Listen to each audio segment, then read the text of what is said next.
vuoi, adesso. Dai, la seconda volta. Okay, go be the first. We'll do it first. Okay. The second. Okay. Sulla seconda ci dà poi maggiore chiarezza di quello che vuoi sapere, quindi tanto ti risponderà prima. Sei diventato un tornatore che è risultato, sei successo. Chiedilo direttamente buonanotte.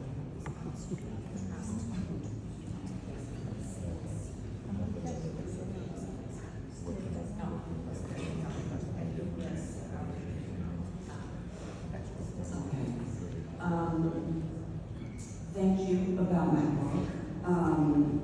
Yes, when I was doing the film Last Dance with Bruce Beresford, I was playing a convicted murderer.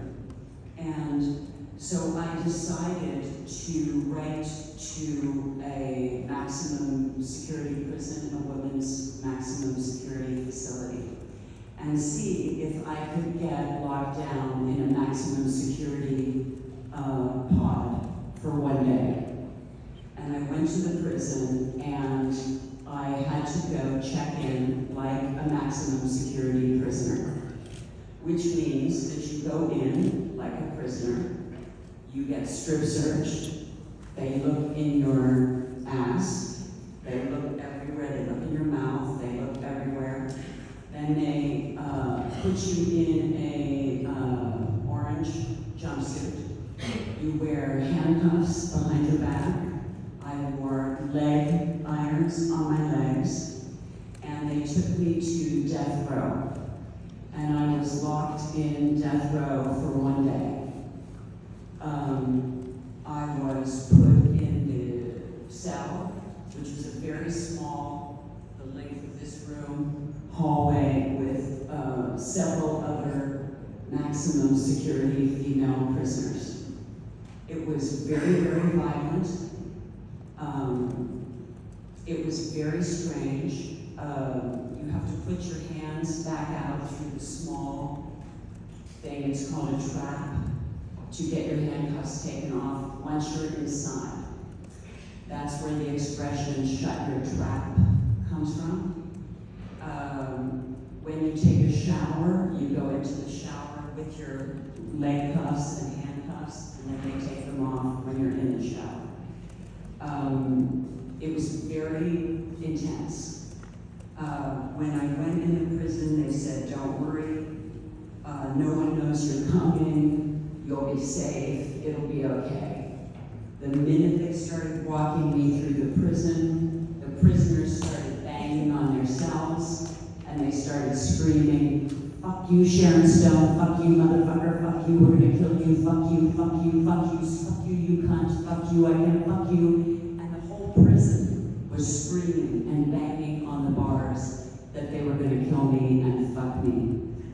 That was on my way to being locked down.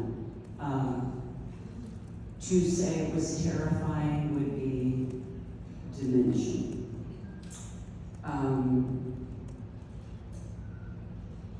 My brother was a convicted felon who went to Attica, and it helped me understand him.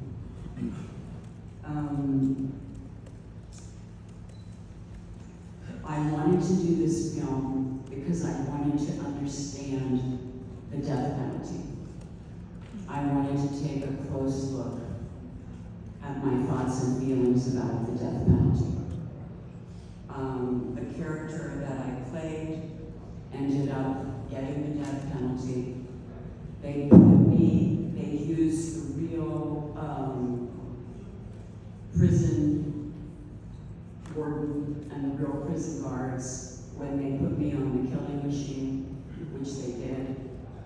They put me on the metal thing, they strapped me into it. They put this thing where they put it in your arm, they taped me onto it. They did everything but put the needle in my arm. I had the extreme experience of what it's like to be on death row. I then spent quite a bit of time with a woman who was convicted of killing her husband. She was a senior nurse at a hospital. She killed her husband, who was a senior doctor. She never told anyone but me why she killed him. She never defended herself. I know why she killed her husband. If she told the truth about why she killed him, she probably would not be on death row.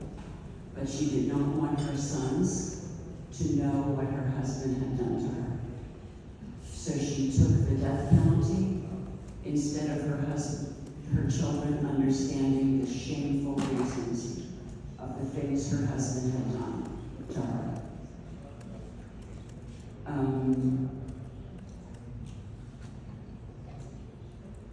I learned a lot making that film. I learned a lot about my thoughts about the death penalty, and I learned a lot about prison.